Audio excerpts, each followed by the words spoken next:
오늘 전하고자 하는 말씀은 앞서 일하시는 성령님 여섯 번째 메시지 가운데 차별하는 죄를 씻어냅시다 제목을 삼고 함께 은혜 받도록 하겠습니다. 차별하는 죄를 우리의 마음속에서 씻어내면 어떠한 마음이 오냐면 자유함을 얻게 됩니다. 여러분 지금으로부터 4년 전에 온 세계를 떠들썩하게 만들며 사회의 큰 이슈로 부각시켰던 그런 사건이 있었습니다. 여러분 다 기억하실 거예요. 그것은 미네소타주 세인트폴 도시에서 비무장 상태로 백인 경찰의 가혹행위로 죽었던 아프리카계 미국인 조지 플로이드에 대해 우리는 그 뉴스를 들었고 또 우리가 보았던 거죠. 이렇게 뉴스를 통해서 보게 됐고 들었던 거죠. 그래서 이 트라이시티에서도 보니까 그 사건에 대해서 많은 평화적인 시위를 하는 것을 여러분 보셨을 거예요. 이 조지 플로이드 1973년생 이 친구인데요. 1973년생이고요. 직업이 래퍼, 음악을 하는 자로서 그리고 트럭 운전사로 그리고 경비원으로서 일을 하면서 살았던 평범한 그런 사람이었어요. 그런데 어느 날 가게에서 가짜 페이크 빌이죠. 가짜 돈 20불을 사용했다는 혐의예요. 혐의로 이렇게 죽게 되죠. 이것이 카메라에 잡혀가지고 온 세상에 보도가 되었는데 수갑을 찬 채로 여러분 다 보셨잖아요. 수갑을 찬 채로 바닥에 엎드려 놓고 3명의 경찰들이 그를 누르고 있었던 거예요. 목을 누르고 이 몸을 다 누르고 있었죠. 숨을 쉴 수가 없었어요. 그래서 계속 호소를 하죠. I can't breathe. 이 숨을 쉴 수가 없어요. 나중에는 please, 제발 좀 살려달라고 애원을 합니다. 더 나중에는 mom이라고 불러요.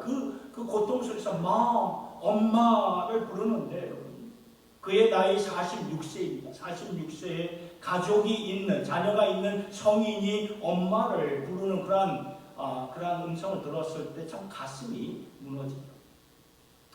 얼마나 고통스럽고 얼마나 두려웠으면 엄마를 불렀겠는가. 이 일로 인하여서 이 미네소타를 중심으로 해서 시작된 시위가 전국으로 이렇게 들불처럼 이렇게 퍼져나갔죠. 미국뿐만이 아니에요. 유럽과 아시아와 이런 남아프리카에서도 이러한 시위가 일어났던 것입니다. 그런데 이 시위는 흑인들뿐만 아니라 흑인들만 시위하지 않았어요. 시위하는 사람들을 이렇게 보니까 백인들도 시위하고 동양인들도 시위하고 여러 그러한 인종들이 같이 시위를 했어요. 물론 이들 중에는 소수는 나중에 폭군이 돼가지고 약탈을 하는 행위가 보여졌고 이러한 약탈이 있을 때마다 교포들의 가게가 이렇게 털리는 약탈을 당하여서 참 마음이 아팠는데 그러나 이러한 폭동은 소수였어요. 지극히 작은 거였고 많은 경우에 평화로운 그러한 시위를 했던 것이죠. 여러분 우리가 살고 있는 이 미국에는 아직도 인종차별이 있어요. 여러분 느끼시나요? 저는 느낍니다. 인종차별 있어요. 백인 우월주의 다는 아니겠지만 그래도 안 보이는 그런 모습에서 느끼는 바입니다. 미국 역사를 보면은 수백 년 동안 이 흑인들은 노예로 살았어요. 노예 신분으로 여러 세대가 살았기 때문에 노예로 살았다는 아픔이 있고 멸시가 있고 수모가 그들의 그 유전자 속에 남아있는 거예요. 물론 역사를 보면 1863년 남북전쟁 가운데 아브라함 링컨 대통령이 노예 제도를 폐쇄하고 노예들에게 자유를 선언하죠. 그러니까 지금으로부터 161년 전에 노예 제도를 폐쇄하고 자유를 선포했지만 미국에는 아직까지도 흑인들이 느끼는 멸시와 아픔과 수모가 여전하다는 것입니다. 그래서 노예 제도가 끝나고 그들에게 자유가 선언이 된 후에 선거권을, 그러니까 대통령이나 어떤 선거권을 흑인들에게도 줄 것인가 이 안건이 대법원까지 올라갔던 것이에요. 거기서 내린 결론이 무엇인지 아십니까? 흑인들은 100% 인간이 아니라 60%만 인간이다. 그렇기 때문에 그들에게는 투표권이 없다. 이러한 황당한 법이 미국 역사의 히스토리에 남겨져 있었던 것입니다. 그러니까 우리는요, 이 흑인들의 아픔을 감히 상상할 수가 없는 거예요.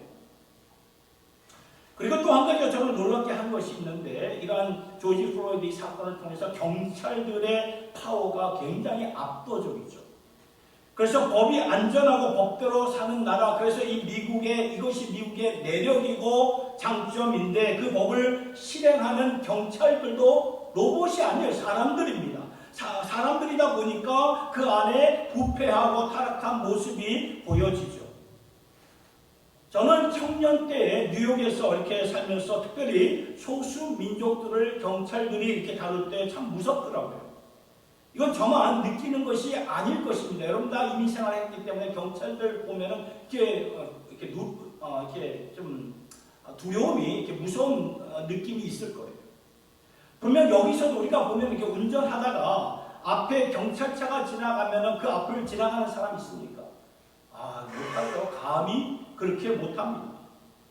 교통법규를 어겨서 정지하라고 이렇게 사인을 킬 때에 그때는 참 온몸이 이렇게 경직되는 거 느끼지 않습니까?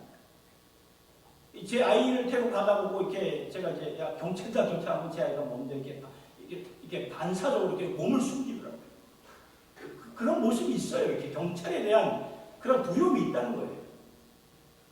제가 왜 이 말씀을 드리냐 하면 오늘 주신 말씀에서 주시고자 하는 영적 메시지가 담겨 있기 때문입니다. 인종차별이에요. 우리가 다 경험했고 경험하고 있어요. 백인이 흑인과 소수 민족들을 향한 차별이 있는가 반면에 오늘 이곳 교회 안에서도 또 학교에서도 직장에서도 차별을 한다는 것입니다. 그런데 생각하면 할수록 이 차별이라는 이 본질적인 죄악이 오늘 우리 안에 다 있어요. 어느 한 사람에게 있는 게 아니에요. 이 차별이라는 이 죄악이 오늘 우리에게 다 있다는 것입니다. 백인들에게도 있고 흑인들에게도 있고 동양인에게도 있고 차별하는 이 죄악이 다 있어요. 이것이 하나님 앞에서 얼마나 악한 것인가를 우리가 알아야 되고, 그리고 오늘 말씀을 보면서 전에는 사도행전을 읽을 때 그렇게 보지 못했던 말씀을 이번에는 다른 시각으로 성령 하나님께서 깨닫게 해주셨는데, 그러한 가슴으로 오늘 주신 본문의 말씀을 보니까 사도행전 8장의 이 말씀이 굉장히 새롭게 와닿게 되는 것입니다. 이 사도행전 8장에 무슨 일이 일어났습니까? 우리가 지난주에 보았지만 이 초대교회에 참 박해의 바람이 불었어요. 핍박이 일어나면서 성도들이 다 뿔뿔이 다 흩어졌어요. 그런데 그들이 두루 흩어지면서 무슨 일을 했냐면 가는 곳마다 복음을 전했어요. 이것이 사도행전 8장 4절의 말씀인데, 그렇게 흩어진 주의 백성들이 복음을 전하는 모든 사건 가운데 성령께서는 지금 오늘 우리가 읽은 두 개의 사건을 우리에게 조명해 주셨어요. 사도행전 8장을 보니까 먼저 사마리아 성에 복음이 들어가 복음으로 말미암아 부흥의 역사, 성령의 역사가 일어났고, 그 다음에는 이 아프리카 대륙에서 건너온 한 관리인, 한 내시가 복음을 통해 영접한 사건을 우리에게 보여주고 있는데, 저는 전에는 이렇게 본 적이 없어요. 전에는 그냥 하나님께서 이 말씀을 읽을 때 그냥 소외된 사람들에게도 복음을 이렇게 전하게 하시는구나, 교회가 너무나 자신들의 틀 안에만 있었기 때문에 성령께서 흔드셔서 복음을 이렇게 열방으로 펼치게 하시는구나, 이 정도로 이렇게 보게 되었는데요. 이번에는 이 말씀을 좀 묵상하면서 좀 다른 시각, 다른 관점에서 이렇게 좀 보게 되었습니다. 사마리아인들, 왜 하필이면 사마리아 성에서 일어난 일들을 성령께서 오늘 본문을 통해서 이렇게 우리에게 스팟라이트, 조명해 주시는 것일까요? 왜 하필이면 아프리카 대륙에서 건너온 에티오피아 사람 한 사람이 복음을 듣게 된 것을 성령께서 이렇게 조명해 주시는 것일까요? 이 사마리아와 아프리카의 한 그 사람, 이 두 그룹을 통해서 차별받았던 그런 사람들을 보게 되는데, 여러분 지도를 놓고 사마리아 지역을 보면 이스라엘 땅 가운데 한 나라예요. 그 이스라엘 그 지역의 한 마을이 사마리아 지역입니다.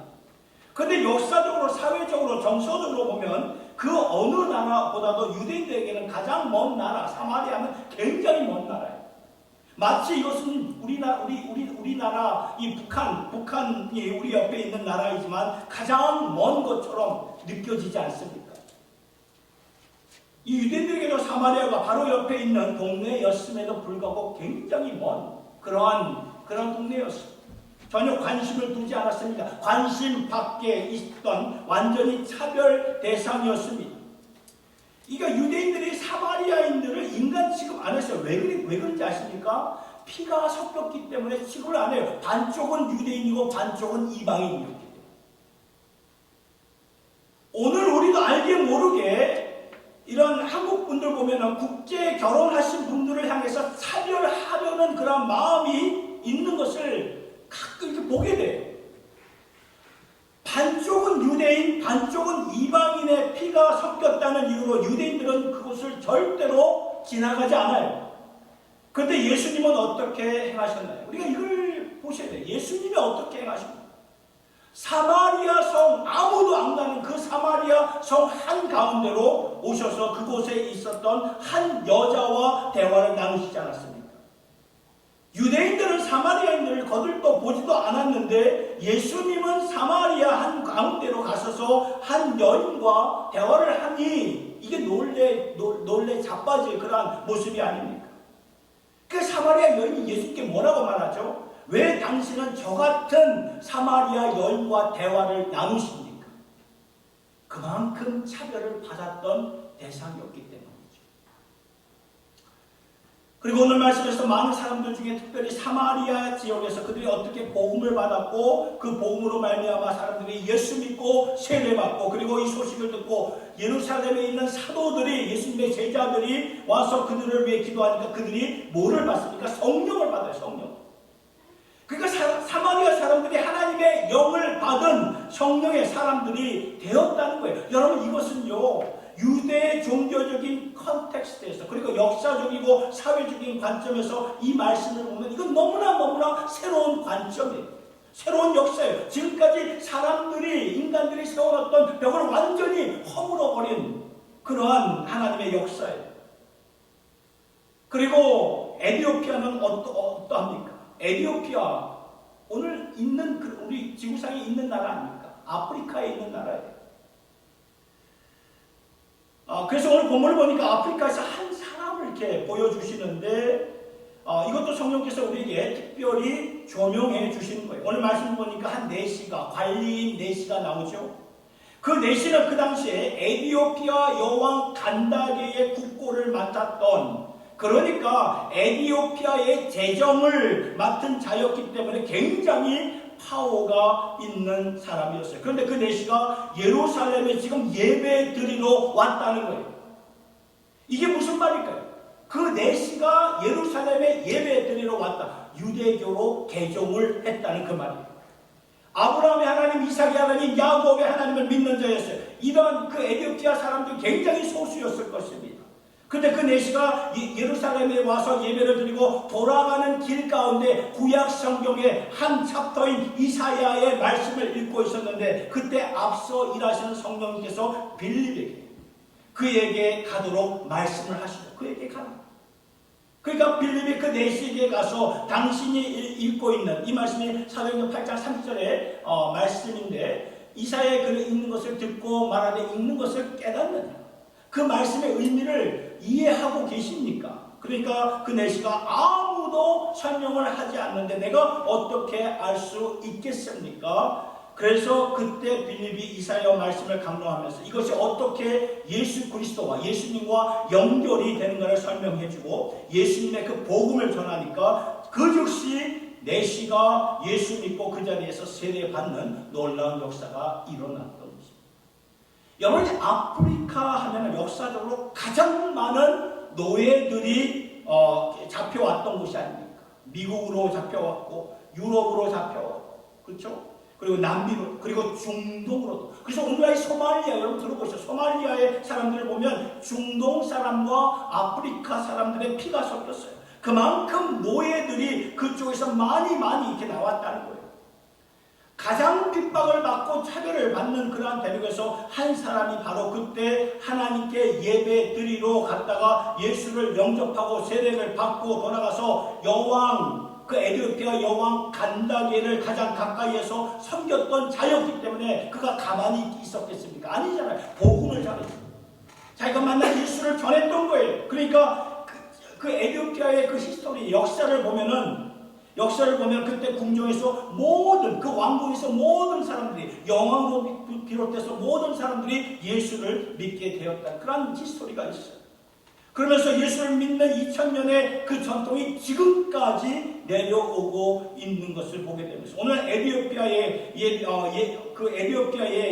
가면은 성경학자들, 신학자들이 말을 합니다. 무슨 말을 하냐면은 아마도 초대교회의 예배와 가장 비슷한 예배가 에티오피아 정교회의 예배일 것이다 라고 말을 하는 것입니다. 왜냐하면 그때부터 믿었던 예수 그리스도의 그 신앙을 후손들이 계속 이어받아서 믿고 있기 때문에 그렇다는 것이죠. 그러니까 역사를 바꾼 하나님의 사건이었다는 것입니다. 저는 이 말씀을 보면서 유대인들에게 차별이라는 죄성이 뼛속 깊은 곳까지 박혀 있었어요. 사마리아인들 쳐다보지도 않아요. 이방인들은 그냥 멀리 있는 자로 여겼고, 특별히 아프리카의 사람들은 전혀 상관을 안 했을 텐데 성령께서 새로운 일들을 하시면서 초대교회를 막 흔드시면서 가장 먼저 조명해 주신 것이 사마리아인들의 가운데 일어난 부흥의 역사를 보게 하셨고, 그 다음에 아프리카 대륙에서 건너온 한 내시가 예수를 믿는 역사를 오늘 우리에게 조명을 해 주시는 것입니다. 이게 과연 무슨 말일까? 사마리아에 복음이 들어가고 아프리카에 한 내시가 와서 예수를 영접하게 되고, 이게 뭘 말하는 것일까요? 여러분, 성경 말씀이 그냥 기록된 책이 아니라 살아있는 하나님의 말씀이라면 그 말씀이 오늘 우리에게도 그대로 적용되는 말씀이고 시기적절한 하나님의 말씀이 아닐까요? 우리가 다 코로나 사태를 겪었고 그러면서 온 세계를 흔들어 새롭게 하시는 성령님의 그런 손길 가운데 오늘 주신 말씀 사도행전 8장을 보면서 이것은 차별하는 죄악에 대해서 말씀을 주신 것입니다. 여러분, 우리 다 차별하는 그런 죄성을 갖고 있습니다. 이게 우리가 이걸 인정하셔야 돼요. 그래, 나에게도 살다 보면 우리가 차별할 때가 있잖아요. 미국에서는 흑인들과 동양인들에 대한 차별이지만 우리는 어떠합니까? 오늘 우리는 남미에서 온 근로자들을 보는 우리의 눈, 탈북자들과 조선족들을 보는 우리의 눈, 우리의 마음이 예수를 믿는다고 하는데 이 미국도 예수를 믿는 나라가 아닙니까? 그런데 차별이 있잖아요. 그만큼 죄악의 뿌리가 깊이 박혀 있다는 그 말이에요. 하나님의 긍휼한 눈으로, 심펀티한 그런 눈으로 바라보아야 되는데 우리가 그렇게 바라보지를 못하고 살아간다는 거예요. 여러분, 레위기 24장 22절에 이런 말씀이 있어요. 거류민이라는 것은 이방인을 가리키는 거예요. 거류민에게든지 본토인에게든지 그 법을 동일하게 할 것은 나는 너희의 하나님 여호와입니다. 보셨나요? 거류민, 이방인들, 외국인들, 본토인은 이스라엘 백성들을 가리키는 거예요. 그 땅에서 태어난 그 땅의 주인들이죠. 거류민은 밖에서 온 그런 사람들이에요. 그런데 하나님께서는 그 법을 거류민이든지 이방인인지 본토인인지 똑같이 적용을 한다. 그 말 아닙니까? 차별이 없어야 된다. 그 말이에요. 차별이 없어야 된다. 여러분, 이 세상 모든 사람들은 사실 하나님께서 창조하신 피조물이고 예수 그리스도가 이 세상의 모든 사람들을 위해 죽으신 하나님의 희생제물 독생자가 되시기 때문에 모든 사람들에게는 정말 이 차별 없이 적용이 되어야 된다고 말씀은 우리에게 증명하고 있는 것입니다. 그래서 이사야 58장 6절과 7절의 말씀을 보면 내가 기뻐하는 금식은요, 우리가 진정한 마음으로 하나님의 얼굴을 구하는 모습이 바로 금식이에요. 다른 게 아니에요. 밥만 이게 우리가 안 먹는다고 해서 그게 아니고 하나님의 얼굴을 구하는 거, 얼굴. 그게 금식입니다. 그 말씀을 보세요. 내가 기뻐하는 금식은 흉악의 결박을 풀어주며 멍에의 줄을 끌어주며 압제 당하는 자를 자유케 하며 모든 멍에를 꺾는 것이 아니겠느냐. 또 줄인 자에게 내 양식을 나눠주며 유리하는 빈민을 집에 들이며 헐벗은 자를 보면 입히며 또 내 권력을 피하여 스스로 숨지 아니하는 것이 아니겠느냐. 그러니까 하나님께서 인정하는 신앙이 바로 여기에 있다는 거예요. 여러분 잘 생각해보세요. 우리가 신앙의 과정은 다 밟았어요. 어릴 때부터 신앙의 과정입니다. 신앙의 모습은 다 보이고 있지만 하나님께 인정받지 못한 모습들이 여전히 우리 안에 있다는 거예요. 여러분 하나님께서 진정 원하시는 금식은 뭐예요? 어려운 자들을 돕고 멍에 맨 자들을 풀어주고 자유케 하는 것이 아니겠습니까? 그래서 예수님이 마태복음 25장에 약한 자들, 궁핍한 자들, 묶여있는 자들을 돕는 것이 곧 나에게 한 것이다 라고 말씀을 하셨어요. 그러니까 이것이 예수를 믿는 우리의 신앙의 본질이라는 거예요. 본질. 그런데 우리에게는 알게 모르게 차별하는 이런 죄성이 있어요. 다른 사람을 또 교회 안에서 성도를 보고 있는 우리의 차별이 있고 선입견이 있고 우리의 생각과 이념이 다를 때 차별하는 모습이 다 있다는 것입니다. 이것을 향해 하나님께서 주신 말씀이 오늘 본문의 말씀인데 저는 오늘 두 가지를 여러분들에게 좀 같이 함께 나누고자 합니다. 첫 번째는 이것입니다. 선입견을 내려놓으셔야 돼요. 선입견. 다 있어요. 선입견. 내려놓으셔야 됩니다. 안 그러면요, 차별하는 죄악을 우리가 떨쳐버릴 수가 없어요. 여러분, 선입견은요, 태어나면서부터 있는 게 아니에요. 배운 거예요. 나쁜 것을 우리가 배운 것, 습득한 것입니다. 환경과 상황을 통해서, 선입견이 이런 것이었구나 하면서 부분적으로 아는 것을 마치 전체를 보는 것처럼 이게 선입견이 아닙니까? 처음부터 있었던 것이 아니에요. 살아가면서 배운 것입니다. 저도 이렇게 청소년 때 미국에 이민을 왔기 때문에 저에게도 이렇게 알게 모르게 흑인에 대한 선입견이 있었어요. 왜냐하면 교포사회가 흑인들과의 갈등으로 많이 힘들었어요. 근데 여기 트라이스트에 오니까 흑인들이 없는 거예요. 거의 없어요. 보기가 힘들 정도죠. 보니까 이 슬럼가에서 한인들이 오면은 자문이 없지 않으니까 이 슬럼가에서 비즈니스를 시작하면서 흑인들과 마찰이 많아요. 저는 지난날 앞서 이렇게 보여드렸던 조지 플로이드 이 사건을 보면서 제 마음속에 이렇게 의문이 터지지 않았어요. 분노가 터져야 되는데 분노가 터지지 않았어요. 의로운 분노가. 그냥 안타까워하는 마음뿐이었어요. 왜 의로운 분노가 일어나지 않았을까? 일어나야 되는데 왜 그럴까? 저 자신을 돌아보니까 아직까지도 내가 흑인들에 대한 선입견이 있었구나 라는 것을 보게 되었습니다. 그래서 회개하는 마음을 가지고 이 자리에 서게 되었는데 분명 소수의 무리가 폭동을 일으켰어요. 그러니까 한인들의 상권이 약탈을 당했습니다. 그런 모습을 볼 때마다 흑인들에 대한 마음이 이렇게 닫혀요.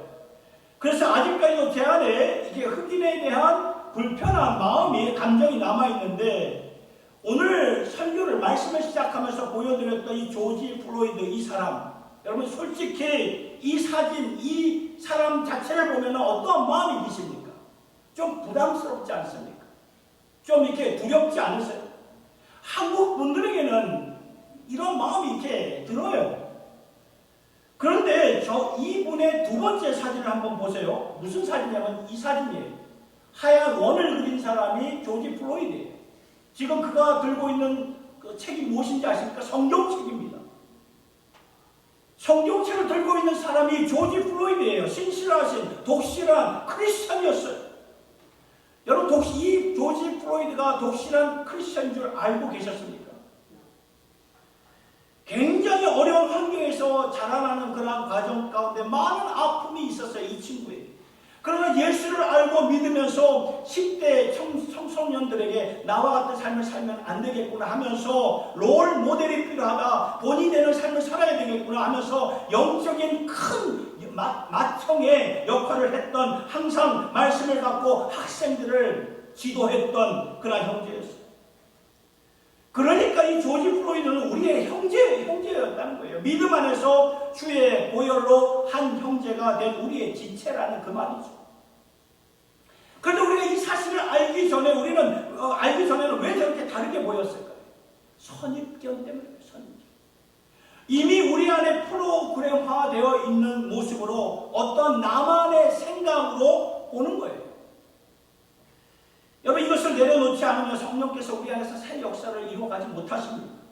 저는 사도행전 8장을 읽으면서 특별히 사마리아인들에게 먼저 복음과 부흥을 주시고, 사도행전 10장을 보면 베드로가 기도하는 가운데 어느 날 갑자기 구약 성경에서 가증하다고 하는 그런 음식들을 먹으라고 할 때 베드로가 나는 유대인으로서 이 가증한 음식을 어떻게 먹을 수가 있겠습니까? 절대로 못 먹습니다 할 때 하늘에서 음성이 나기를 먹으라. 그러니까 먹으라고 말해요. 그러니까 하나님께서 무슨 말씀을 베드로에게 주셨는가 하면은, 왜 내가 깨끗하다는 것을 너는 더럽다고 생각을 하느냐? 내가 깨끗하고 하는데 왜 너는 더럽다고 생각을 하느냐? 이 말씀을 주신 것은 초대교회의 그 선입견을 철저하게 깨트려 주시는 그러한 장면이라는 거예요. 베드로를 비롯해서 모든 초대교회 그 사람 성도들의 선입견을 깨트리시는 거예요. 초대교회들이 지금까지 갖고 있었던 유대교의 전통과 유대교의 습관과 정서로 인하여 가증하다고 생각했고 더럽다고 생각했고, 그래서 차별을 했는데, 이 차별하는 모습을 하나님께서 철저하게 깨트려 주시면서 성령의 새 시대를 열어가셨던 것입니다. 사랑하는 성도 여러분, 오늘 우리에게 이러한 선입견을 내려놓으실 수 있기를 바랍니다. 내려놓으셔야 성령께서 역사하세요. 이제부터 우리의 이 거룩한 공동체 안에서 우리가 선입견이 드러나지 않기를 예수님의 이름으로 기도합니다. 두 번째, 먼저 다가가시기 바랍니다. 먼저. 지금까지 내가 차별한 사람이 있다면 우리가 먼저 다가가셔야 돼요. 차별하는 우리의 죄성의 뿌리가 먼저 다가가기 전에는 안 뽑히는 거 여러분 아셔야 됩니다. 오늘 말씀을 보니까 하나님께서 다가가게 하시죠. 먼저 다가가게 하시죠. 사마리아인들이 올 때까지 기다리지 않고 그들에게 먼저 다가가게 하셨죠. 에티오피아 내시가 오기까지 기다리게 하지 않고 빌립이 먼저 다가가게 하셨어요. 이것을 볼 때 아하, 내가 먼저 다가가야 깨지는 것이구나. 차별의 그 죄성은 여러분 내가 먼저 다가가야, 그래야 깨지는 것입니다. 여러분, 우리가 있잖아요. 차별하는 마음을 갖고 있으면 우리에게 남는 게 뭔지 아십니까? 분노예요. 분노가 막 올라와요. 저에게는 이렇게 무슬림에 대한 이렇게 분노가 있어요. 여러분들이 다 있을 거예요. 어떤 이렇게 분노하는 대상이. 제가 성장한 배경은 뉴욕이었습니다. 그러니까 뉴욕이 이게 테러 사건의 그러한 중심지였기 때문에 제 마음속에는 이 무슬림들을 향한 분노와 그런 혐오하는 그런 모습이 있었어요. 그런데 이것이 언제 깨졌는가 보니까 그들에게 제가 먼저 다가갔을 때 그게 깨지더라고요. 나의 선입견이 이게 아니었구나. 다 같은 그런 사람들이 아니었구나. 멀리서 있었을 때는 분노를 이렇게 차여 있었는데 우리와 그들 보니까 똑같은 인간이에요, 인간. 다가가 얘기를 하니까 그런 똑같은 인생의 문제를 갖고 있고 똑같은 아픔을 갖고 있고 우리와 똑같은 죄에 대해서 이렇게 씻음 받기를 원하고 또한 하나님으로부터 사랑받기를 원하는 그들의 중심을 좀 잃게 되었습니다. 그러니까 저들도 우리와 똑같이 예수가 필요한 자들입니다. 먼저 다가가니까 선입견이 없어져요. 많은 분들이 그 이슬람의 그 알라를 믿는데 그 중에도 개종한 예수 그리스도를 믿는 그런 그 무슬림들이 있거든요. 오늘 우리에게는 선입견이 있어요. 사회의 약자들이나 근로자들이나 몸이 불편한 자들이나 교회 안에서도 나보다 이렇게 학벌이 낮은 자들 또는 가진 것이 별로 없는 자들에 대한 알게 모르게 크고 작은 그 선입견이 다 있어요. 그런데 우리가 먼저 다가가기 전에는 다가간다는 게 무엇입니까? 먼저 다가간다는 게 어떤 모습에 겸손해지는 그런 모습 아닙니까? 낮아지는 모습이 아닙니까? 이런 모습이 보여지기 전에는 그들이 사랑의 대상으로 안 보여진다는 것입니다. 그런데 하나님은 그러한 자들을 가리켜서 뭐라고 말씀하십니까? 내가 사랑하는 자들이다. 사랑의 대상으로 모신다는 거예요. 하나님은 그들에게 먼저 다가가게 하셨고 복음을 듣게 하셨고 성령을 선물로 주셨던 것이죠. 이게 오늘 말씀입니다. 여러분, 이 시간 솔직하게 성령 앞에서 우리의 마음을 정말 말씀에 의지하여 좀 돌아보았으면 좋겠습니다. 우리 안에 여전히 선입견이 있고 차별하는 마음이 있습니다. 그것을 오늘 성령께서 깨뜨려 주시기를 원하는 거예요.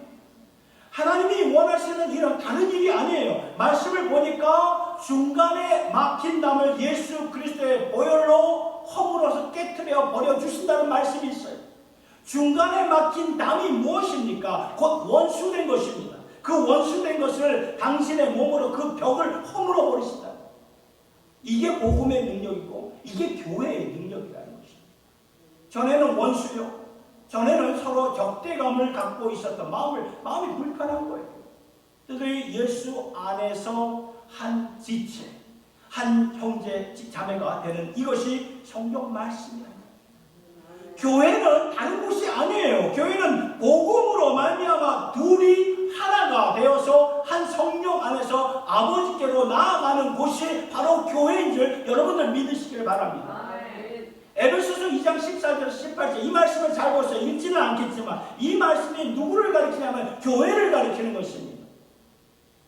이것이 하나님께서 꿈꾸시는 교회이고요. 이것이 세상이 목말로 하며 찾고 있는 교회상이에요. 사랑하는 성도 여러분, 오늘 주신 말씀 앞에서 우리가 참 회개할 것이 많이 있어요. 저부터 많아요. 저부터. 우리가 오늘 주신 말씀에 의지하여 정말 성령님 의지하여서 알게 모르게 잠재되어 있는 우리의 이 선입견, 차별하는 마음 예수의 이름으로 예수의 보혈로 다 허물어 버리시고 그래서 하나님의 진정 기뻐하시는 그러한 거룩한 공동체가 될 수 있기를 예수님의 이름으로 축원합니다. 우리 예수 하나님의 통치 우리 찬양 부르시도록 하겠습니다.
하나님 아버지, 오늘 역사와 성령을 통해 우리에게 주시고자 하는 말씀이 무엇입니까? 요사이 우리가 보고 있는 이 사도행전의 말씀을 통하여 유대인들이 그렇게 싫어했고 부담스러워하며 멀리했던 사마리아인들에게 도리어 성령이 임하여서 성령의 사람들이 되게 하시고, 역사에 오랫동안 노예로 잡혀가서 차별받는 나라 가운데 한 사람을 복음으로 구원시켜서 한 나라를 구원시켜 주신 하나님의 역사를 우리에게 보여주신 참 감사를 드립니다. 이 말씀을 그냥 성경책에 쓰여진 것으로만 보지 말게 하여 주시고, 오늘 우리에게 주시는 말씀의 영적 교훈이 무엇인가 깊이 생각하며 나를 돌아보는 주의 권속들 되게 하여 주시옵소서. 우리는 알게 모르게 우리가 자란 배경과 경험 때문에 상대방을 향하여 차별하고 무시하는 그러한 죄성이 있습니다. 성령님, 이거 깨뜨려 주시옵소서. 예수 그리스도의 피 묻은 복음의 능력으로 중간에 원수된 담을 허물어 주시기 원합니다. 그래서 교회에서만 보여줄 수 있는 서로 마음이 불편한 자들이 둘이 하나가 되어 하나님이 그토록 원하시는 교회, 세상에서 오늘 그토록 목말라 찾고 있는 교회, 그러한 주님의 몸된 교회가 꼭 되게 하여 주시옵소서. 아멘. 성령과 말씀 안에서 우리를 회복시켜 주시기를 간절히 바라오며 우리 주 예수님의 이름으로 기도드리옵나이다.